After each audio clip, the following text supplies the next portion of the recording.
والله لا يهدي القوم الفاسقين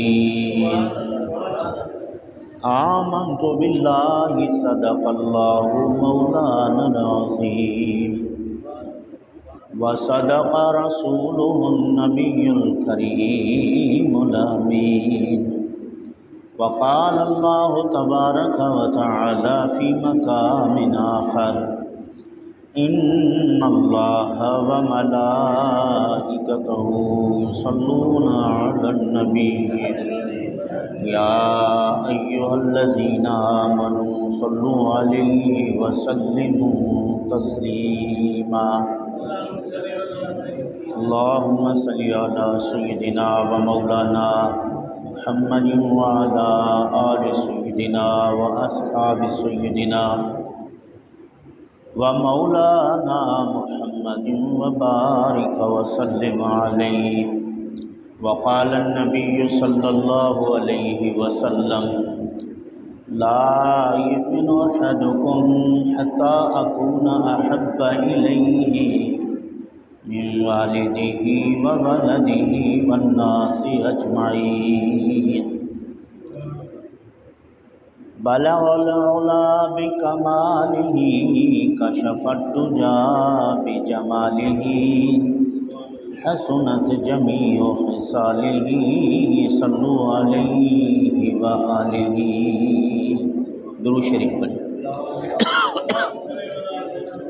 اللهم صل على سيدنا ومولانا محمد وآله وأصحابه وبارك وسلم عليه صلاة وسلاما عليك يا سيدي يا رسول الله وعلى آلك وأصحابك يا سيدي يا خير خلق الله عرش اعظم مسند رفعت رسول اللہ کی دیکھنی ہے حشر میں عزت رسول اللہ کی وہ جہنم میں گیا جو ان سے مستغنی ہوا ہے خلیل اللہ کو حاجت رسول اللہ کی لا ورب العرش جس کو جو ملا ان سے ملا بٹتی ہے کونین میں نعمت رسول اللہ کی تجھ سے اور جنت سے کیا مطلب منکر دور ہو ہم رسول اللہ کی جنت رسول اللہ کی اہل سنت کا ہے بیڑا پارا صحاب حضور نجم ہے اور ناؤ ہے عطرت رسول اللہ کی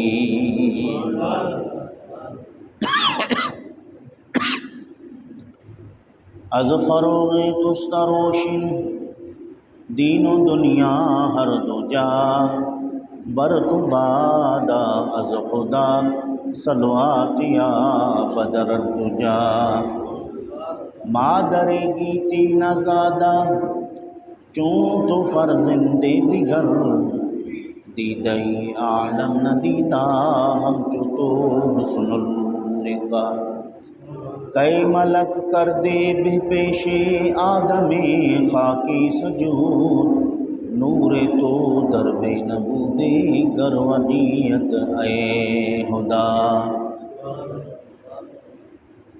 حمد و صلاۃ کے بعد واجب الاحترام دوستان عزیز برادران اسلام اللہ وحدہ لا شریک کے پاک کلام قرآن مجید فرقان حمید میں سے سورہ توبہ کی ایک آیت تلاوت کیا ہے۔ اللہ رب العزت کی بارگاہ میں دعا ہے کہ رب ذوالجلال مختصر وقت میں ہی قرآن و سنت کی روشنی میں حق و سچ بیان کرنے کی توفیق نصیب فرمائے، بیان کے بعد طرفین کو عمل کرنے کی توفیق نصیب فرمائے۔ آج شوال المکرم شریف کا پہلا جمعہ ہے۔